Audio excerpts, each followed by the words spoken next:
अब हम देखने जा रहे हैं practical characteristics of the operational amplifier की कैरेक्टरिस्टिक है थर्मल ड्रिफ्ट। थर्मल ड्रिफ्ट में सबसे पहले देखेंगे हम टेम्परेचर इफेक्ट्स क्या होता है।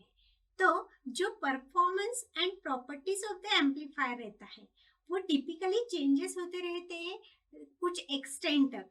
जैसे चेंज इन टेम्परेचर होता है तो temperature drift of the input offset voltage, ये सबसे इंपॉर्टेंट यहाँ पे रहता है। जो भी टेम्परेचर का इफेक्ट होता है, जो भी हम चेंजेस करते हैं तो वो कुछ एक्सटेंट तक उसमें चेंजेस होते हैं with change in the temperature. Temperature जैसे ही चेंज होता है तो जो एम्पलीफायर की प्रॉपर्टीज रहती है, उसके जो परफॉर्मेंस है वो भी कुछ एक्सटेंट तक चेंज होते रहते हैं। तो temperature drift of the input offset voltage ये सबसे इंपॉर्टेंट रहता है। तो ड्रिफ्ट क्या रहता है, तो रियल ऑपरेशनल एम्पलीफायर के जो पैरामीटर्स है are subject to slow change over the time and with change in temperature, input conditions etc. Drift मतलब जो ऑपरेशनल एम्पलीफायर के पैरामीटर्स है यहाँ पे, तो ये इसमें स्लो स्लो चेंज होता रहता है। जैसे जैसे टाइम इंक्रीज होता है या डिक्रीज होता है तो स्लो चेंजेस होते रहते हैं। तो ये चेंजेस के साथ साथ इसमें टेम्परेचर का भी चेंज होता रहता है और इनपुट कंडीशंस का भी चेंज होता रहता है। तो यही ड्रिफ्ट ऑपरेशनल एम्पलीफायर में हमें देखने को मिलते हैं। तो सबसे पहले देखेंगे थर्मल ड्रिफ्ट क्या होता है। तो after compensation of the input offset voltage, input offset voltage को हम जैसे ही कॉम्पनसेट करते हैं, input offset current, input bias current parameters, जैसे इनपुट ऑफसेट वोल्टेज है तो उसको हम बोलेंगे VIO, इनपुट ऑफसेट करंट है तो वो रहेगा हमारा IIO, इनपुट बायस करंट है तो वो रहेगा हमारा IB। ये कांस्टेंट रहते हैं आफ्टर द कॉम्पनसेशन। तो यहाँ पे अगर हम प्रैक्टिस में अगर इनकी वैल्यू वेरी करते हैं with the change in temperature, अगर टेम्परेचर में चेंज होता है तो input offset voltage, input offset current, input bias current ये भी वेरी होते रहते हैं।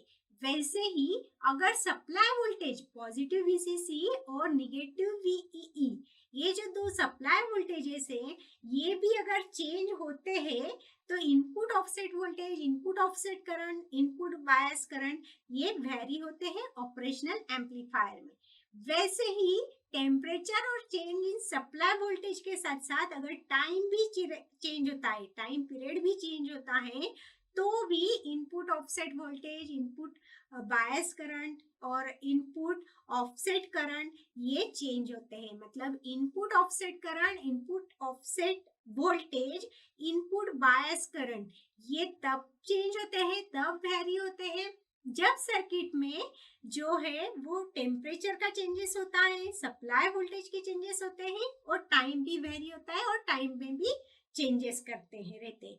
मतलब ये सारे जो पैरामीटर्स है वो डिपेंड करते हैं टेम्परेचर, सप्लाई वोल्टेज और टाइम के ऊपर। फिर the average rate of this change in offset voltage पर यूनिट चेंज इन टेम्परेचर, इसको हम बोलेंगे थर्मल ड्रिफ्ट। जो एवरेज थर्मल ड्रिफ्ट जो है वो रहता है average change of input offset voltage. Thermal drift को हम यहाँ पे डिफाइन कर लेंगे, thermal drift is equal to the change in input offset voltage to the change in input offset voltage to the change in temperature, to the change in temperature, इसको बोलेंगे हम thermal drift. VIO है हमारा change in input offset voltage और वो change होता है del T से, डेल टी है चेंज इन टेम्परेचर और इसी को हम बोलते हैं यहाँ पे थर्मल ड्रिफ्ट। और उसको हम यहाँ पे एक्सप्रेस करेंगे इन द माइक्रोवोल्ट पर डिग्री सेल्सियस में। और यहाँ पे हम अज्यूम करेंगे कि इनपुट ऑफसेट वोल्टेज जो है एंड करंट जो है अगर वो 0 रहा at the room temperature, room temperature मतलब मैक्सिमम 25 डिग्री सेल्सियस, तो यहाँ पे इनपुट ऑफसेट वोल्टेज अगर 0 रहा रूम टेम्परेचर पे एट द 25 डिग्री सेल्सियस पे, तो टेम्परेचर चेंज होता जाएगा फ्रॉम द 25 डिग्री सेल्सियस, और उसको हम डिनोट करेंगे यहाँ पे डेल टी। तो जो द इनपुट ऑफसेट वोल्टेज और करंट यहाँ पे जो चेंज हो रहे हैं वो रहेगा हमारा थर्मल ड्रिफ्ट। अब देखते हैं कि ओपेम्प LM101A के लिए, ओपेम्प आईसी LM101A के लिए एवरेज टेम्परेचर कोएफिशिएंट रहेगा इनपुट ऑफसेट वोल्टेज का, वो रहेगा यहाँ पे 15 माइक्रोवोल्ट पर डिग्री सेल्सियस। जो थर्मल ड्रिफ्ट रहेगा LM101 ओपेम्प आईसी के लिए वो रहेगा यहाँ पे 15 माइक्रोवोल्ट पर डिग्री सेल्सियस मैक्सिमम। और एवरेज टेम्परेचर कोएफिशिएंट रहेगा for the input offset current के लिए, और इनपुट ऑफसेट करंट के लिए अगर देखें हम इस आईसी के लिए तो वो रहेगा 200 pico ampere per degree Celsius maximum. तो ये हो गया thermal drift characteristics for the practical operational amplifier.